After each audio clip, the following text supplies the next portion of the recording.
Welcome back to On Texas Football. I'm Jeff Howe, joined by CJ Vogel. A live report from the NFL Scouting Combine in Indianapolis. CJ's winding down his time there, which means OTF. We're winding down our time in Indianapolis. CJ, everything you've seen leading up to this point, give us a couple of things that have really stood out to you for the positive for the Texas guys in attendance. Yeah, I think it's been a pretty solid week for the Longhorns so far. Again, only 2 days, so we've seen the defensive backs, tight ends, defensive line, of course, the wide receivers, running backs, quarterbacks, offensive line will all still to come. But so far, look, 4.39 for Jahdae Barron, tremendous time for him. That, I think, in my eyes, cements him as a top 15 pick. He killed the podium. You know, he did a tremendous job with the media as well.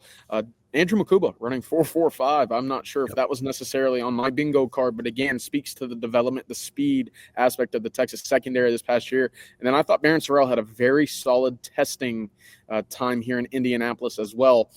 For him to time the way he did at 256 pounds, really solid outing for Barron Sorrell. That's off of the Senior Bowl as well, where he was named the Defensive Lineman of the Week as voted on by the opposing offensive line. So his stock certainly rising and trending in the right direction as well. CJ, on the flip side, Alfred Collins, maybe not some of the testing numbers we were expecting, but the on-field drills certainly checked the box for him. And then Gunnar Helm, a lot of solid numbers, even some really good numbers for Gunnar Helm. But that 40-yard dash, especially that first one, that 4.39, that's going to have a lot of people going back and checking the tape, and really puts an emphasis on where he needs to improve going into his pro day. Yeah, it does kind of set up one of those redemption arcs for him at the pro day. Again, to your point, that 40 time maybe not where I think a lot of folks were expecting. I think 4.7 is kind of where the anticipated time was, especially at 241 pounds, right? Let's remember, he doesn't have one of the larger frames here, despite coming in at 6'5". So a 4.84, not terrible. It won't completely tank the draft stock, but it certainly not a positive at the moment. And yeah, you mentioned Alfred Collins, 8-foot broad jump. There wasn't a lot of explosivity out of the legs. Obviously, he did not run too well or in the 40 either, but the on-field drills, and I think this goes back to Vondre Sweat last year, Jeff, is you watch them running around, you watch them do the drills, the W's, run in the circle. Everything's smooth. He moves well for 332 pounds. I think that's going to carry a lot of weight for him, no pun intended. The other thing I wanted to mention in terms of maybe a concern or a red flag is, look, Jaden Blue, 8.25 inch hands. That's the second smallest hand size here in Indianapolis. And I think that could be attributing a little bit some of those the ball security issues, you know, some of the drops that we saw. So, look, I went back and I kind of picked one of those big drills to watch for each Texas Longhorn here in Indianapolis. And I said the gauntlet's going to be one of them, because Blue has to come out and show that his hands are going to be serviceable in the NFL, with NFL quarterbacks coming in with the heat there as well. All right, CJ, real quick, as of the time we're recording this, Quinn Ewers has not thrown yet, but it seems like he's had a pretty good time in Indianapolis before he gets on the field and starts working out.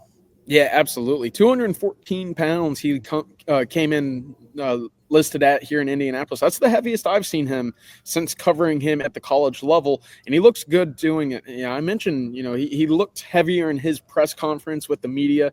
Coming in at 214, that's a great size for him. Again, if he can get to 220 at any point in his career, I think that'd be great as well, just to sustain some of those hits. And he mentioned, you know, every team that he spoke with mentioned the injury history. They talked about what he can do to prevent that. But at the end of the day, football's a violent game.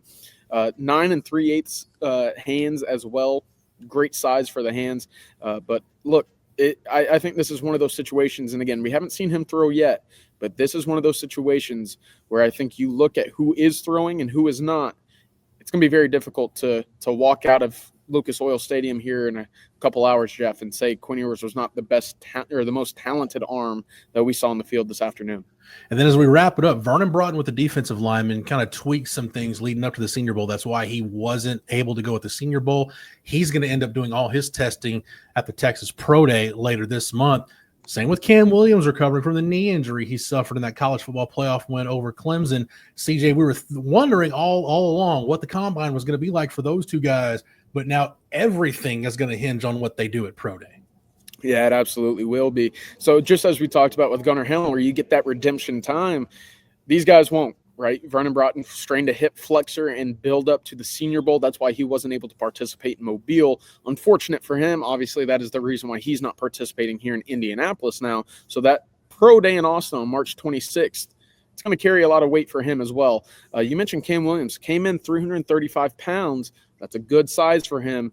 But yes, also not participating this weekend on the on-field. Of course, he is still recovering from that knee injury that kind of plagued him towards the back end of the season. And obviously, Texas fans familiar with how limited he was moving laterally with that knee injury as well. So yes, both of those guys preparing for the pro day in Austin. They will not and did not test here in Indianapolis. All right, stay locked into the channel the rest of the weekend. We'll have you covered on all of our coverage from Indianapolis. Also, follow CJ on Twitter at CJ Vogel _OTF. He'll have the up to the second updates from all the testing and on-field drills in Indianapolis. And if you need a full recap of it, go to ontexasfootball.com, our running combine thread. CJ, I think we're up to 8 pages now of combine thread in that board post. So get over to ontexasfootball.com and check it out if you missed anything. For CJ Vogel, I'm Jeff Howe. Enjoy our coverage from Indianapolis. And until next time, welcome. Have you had a chance to meet formally with the 49ers? Yes, I have. I met with them Wednesday. How did that meeting go? It was good. I feel like we connected very well.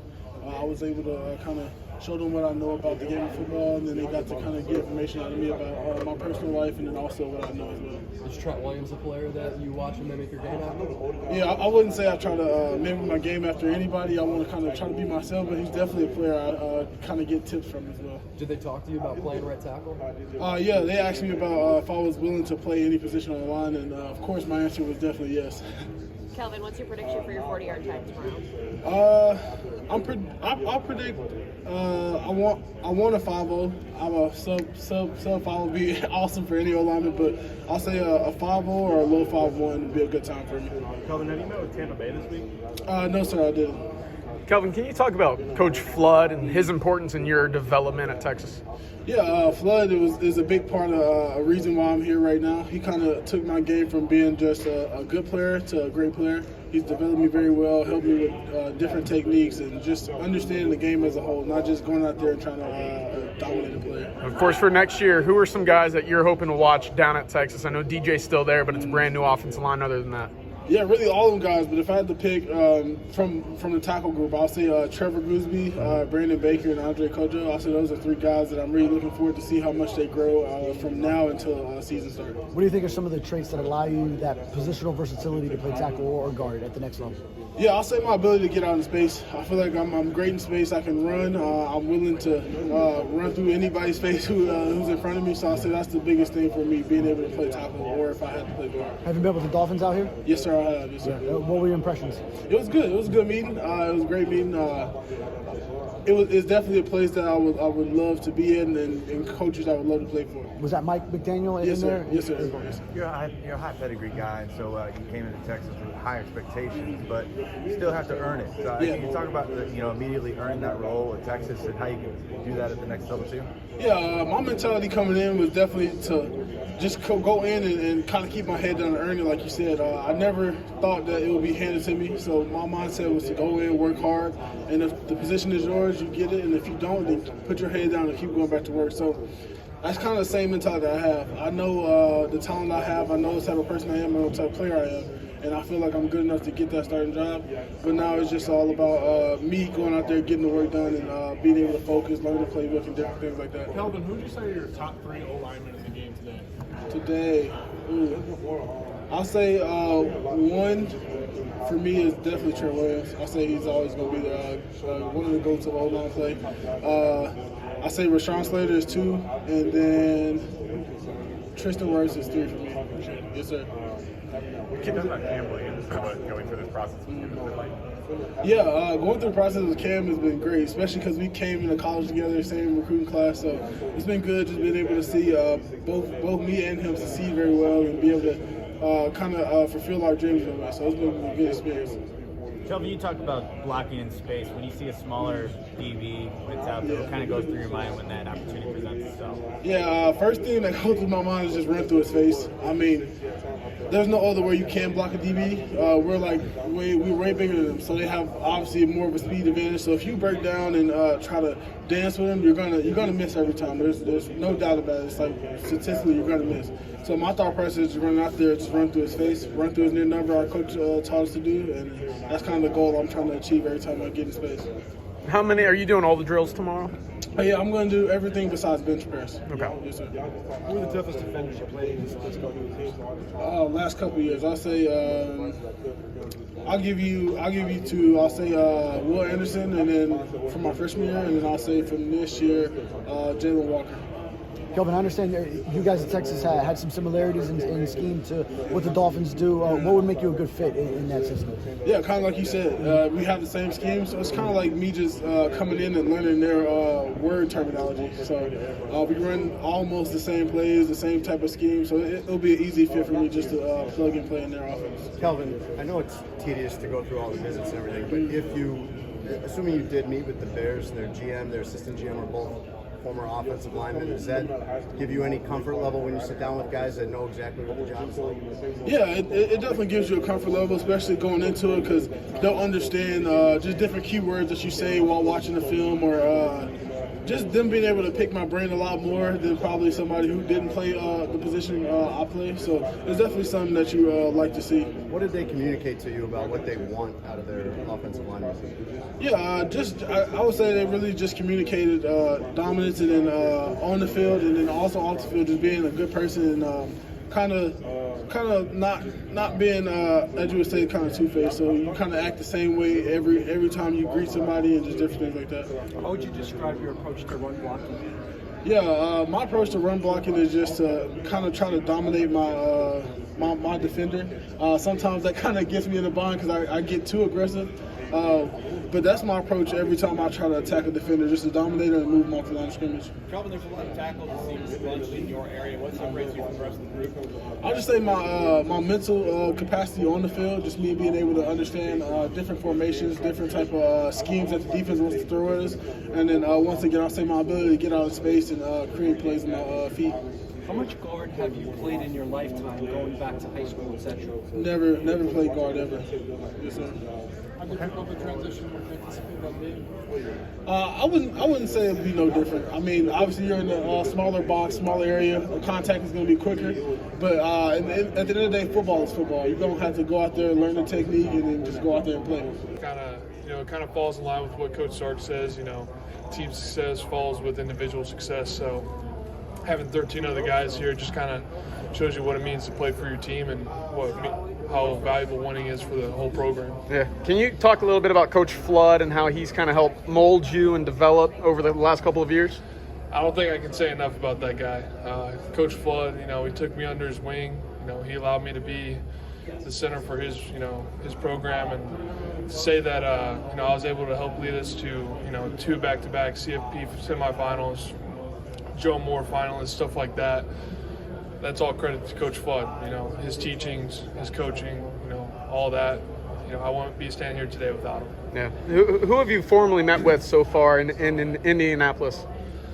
Oh man, I've met with a bunch of teams. I can't really, point out anybody specific, but majority of the teams I've met with. Good deal. Jake, what did playing in 57 college games, how has it helped you maybe become more NFL ready than other prospects here? I think it just kind of proves that I'm durable, I'm available. I put a lot of, process and time into my body. So, playing 57 games is kind of unheard of. And to say that I was able to do that, I think that just kind of shows how durable I am and, how willing I am to be out there on the field with my teammates. That's the Texas record, obviously. How do you want to be remembered as a Longhorn? Just want to be remembered for, representing that logo, the burnt orange logo, and just knowing that I was out there playing for something bigger than myself. UT is rich history. It's an honor to be able to wear that burnt orange and that logo. So I just want to be, remembered for just representing it the right way. Yeah. Isaiah Bond and Jaden Blue both said yesterday that they think they could beat the record for the 40-yard dash. Do you see it as a possibility? I think they're really fast, so I think it's possible. Are you planning on doing all your drills? You say something pro day? What is your plan? I don't really plan on doing the 40 here. We'll see how I feel towards the end for the shuttles. But right now I'm just saving the 40 for Pro Day. As far as for Texas fans, that you're seeing 4 of the starting offensive linemen from last year move on, what can you say about some of these new guys that are going to step up into y'all's roles? Maybe give us a little bit about what you think about that. Yeah, I think we're in good hands when Coach Flood's in the building. When you have a mentor and a leader like that for the O-line room, I think that you're always going to be set in the right direction. We got guys who have tons of experience like DJ Campbell and Cole Hudson that are going to step up. And then we got guys like Trevor Gooseby who stepped up for us in key games that helped us win a couple games. And then, of course, we got guys like Nato Moslow, Connor Robertson, Brandon Baker, guys that I remember that, showed up to work every day, ready to get better, get 1% better, just trusting the process of UT football. Jake, have you met with the Houston Texans while you're here? I have not, no. You mentioned leaders. What makes Arch Manning a leader as he looks to be the next quarterback? Yeah, I think he just brings a bunch of energy. He's very motivated. He loves to play football. You can tell he truly enjoys it. He's not there just for the fame or anything like that. Like, he truly loves the game of football, and he's vulnerable. I think to be a leader, you got to be vulnerable with your team, and he's definitely exemplified that. And I think he's gonna be a great leader. What's an NFL team getting when they select you in their locker room? Someone that's a sponge to the game of football, someone who's durable, someone who's going to be available, and someone who hasn't reached their potential yet. What's an NFL team going to get in Quinn Ewers? Seems like he's a polarizing player amongst the media. What do you think a team's getting in him? Man, you're going to get a tough player. I'm sure it's been pretty clear what he had to deal with this past season, and I think that just goes to show you his true character. He loves football, but he, more importantly, he loves his teammates. He's going to do whatever he's got to do, to go out there and perform at a high level. There was no days off for Quinn. He did a great job of showing up to work every day, not complaining, and just, put his head down, ready to work, do anything he can for his teammates. Sure. What's it like just being here together and being able to take the next step to the next level?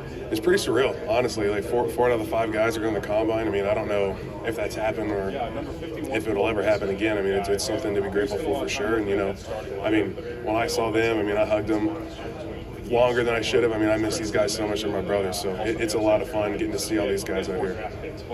Hayden, what's kind of the focus for you to want to prove out here this weekend? That I'm one of the best offensive linemen in the draft. I can play all 5 well. I have film playing 4 out of the 5 in game. Just proving that I definitely belong here. You mentioned that you moved from center, you played some tackle as well. How important was that versatility coming into college, and what was kind of the emphasis for Coach Flood to kind of instill that in you in your game? So, Flood never recruited me. When I got to campus, he then got hired.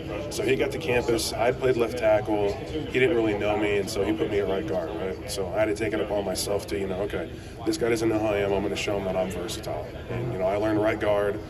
I think that spring I was playing right tackle too, and then he moved me over to left, and so I got pretty acclimated pretty fast to, what he wanted of me, and I feel like I did a pretty good job at meeting his standards. And of course, with Flood, can you kind of talk about his development, kind of how he goes about teaching offensive linemen as well? Yeah, he's an extremely good coach. You can definitely see that with how I've improved personally over the years.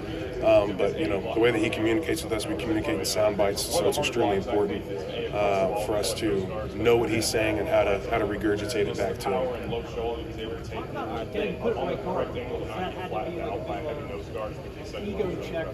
Oh yeah, it definitely was. It was a lot because I was recruited as a left tackle everywhere, and then I get to campus and he's like, "Hey, you're going to go to third string right guard." I'm like, "All right." So, but I went to UT to be a part of that culture, change the culture, and bring it back. And so I bought in, and I think it definitely benefited me going forward. You guys the Texas program adjusted well to the SEC. You individually, what type of adjustment was that? We knew what we were getting into, and we wanted to see if it was true. I don't think there was really any adjustment. My game didn't change, but definitely improved. I got a lot more opportunities to play against some really good guys. We played against Michigan, Clemson, Georgia twice, A&M, Ohio State. we played against a lot of good guys, and it didn't really change my game. Hayden, who at Texas in that younger group should we be watching next year? Trevor Gooseby. I mean, we all saw what he could do versus A&M, getting thrown in there in the fire really early, and he didn't blink. He was super calm the whole game, and I'll put my money on him. And Cole Hudson and DJ are going to do great. Connor's going to do great. That right tackle spot is open, so I'm interested to see who's going to battle there and get that. Yeah. I guess what do you want to be remembered for as a Longhorn? Just being a program guy, being a guy who made a difference in the community. I know that I started Pause for a Cause kind of late in my career, but I feel like I made a difference in that arena. But, I'll always be a Longhorn for life. Good deal. Thanks, Hayden.